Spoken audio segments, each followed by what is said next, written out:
তারা আমাদের সাথে যে দুর্ব্যবহার করেছে, অরাজনৈতিক আচরণ করেছে, পেশি শক্তি রাষ্ট্রীয় সন্ত্রাস করেছে, এটা অত্যন্ত নিন্দনীয় এবং এর জন্য তো তার পরিণতিও তারা ভোগ করেছে। বিগত ফ্যাসিবাদী সরকারের যেসব আমল আখলাক, এইটার জন্য আমাদের নতুন সরকারের গাড়ে সোয়ার না হয়। তারা রাজনীতি করবেন স্বচ্ছভাবে, সুন্দরভাবে। আমরা আশা করবো দেশের নাগরিকদেরকে আর আয়না করে যেতে হবে না। রাজনৈতিক মামলা তো মামলাও ছিল শত শত, আর রিমান্ডে ছিলাম অসংখ্য দিন, দিনের পর দিন। এক নাগাড়ে এরকম হয়েছে যে মাসখানিক আমরা রিমান্ডে ছিলাম, 15 দিন ছিলাম, আবার 15 দিন পরে 2 দিন বিরতি দিয়ে আরও 15 দিন ছিলাম। এরকম হিসাব করলে মাসের পর মাস রিমান্ডে ছিলাম। তো এইসব রিমান্ডে ওরা যেটা করতো, আমাদেরকে মানসিকভাবে দুর্বল করার চেষ্টা করতো।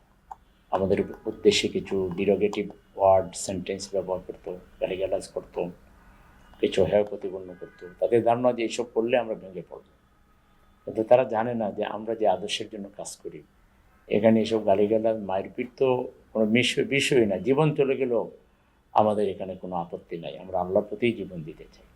তো ফলে এই সময় তারা আমাদের সাথে যে দুর্ব্যবহার করেছে, অরাজনৈতিক আচরণ করেছে, পেশি শক্তি রাষ্ট্রীয় সন্ত্রাস করেছে, এটা অত্যন্ত নিন্দনীয় এবং এর জন্য তো তার পরিণতিও তারা ভোগ করেছে।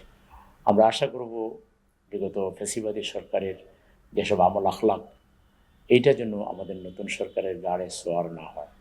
তারা রাজনীতি করবেন স্বচ্ছভাবে, সুন্দরভাবে।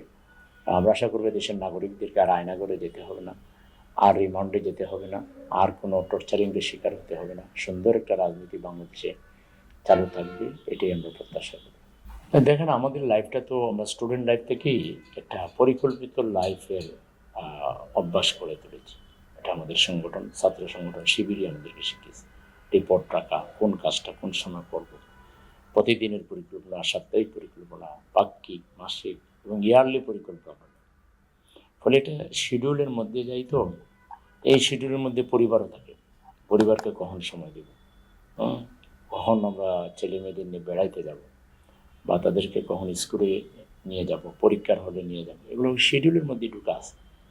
এই সবগুলোকে একসাথে একটা শিডিউলের আন্ডারে যখন আমরা চালাই, তো পরিবারও এর মধ্যে থাকে, সংগঠনও থাকে। ইভেন সংগঠন পরিবারের বাইরে কিছু সামাজিক কাজ, বিয়ে শাদী, কিছু বন্ধু বান্ধবকে সময় দেওয়া, বৃহত্তর পরিবার, ভাই আছে, বোন আছে, বাগনা বাগনি আছে, ওদেরকেও সময় দেওয়া লাগে। সব মিলিয়ে আমরা দিতে পারি। এটার কারণ হলো আমরা একটা পরিকল্পিত জীবনযাপন করি। এই পরিকল্পনাই আমাদেরকে এরকম ব্যস্ত জীবনের মধ্যে সব কিছুকে ভারসাম্য রক্ষা করতে শেখায়।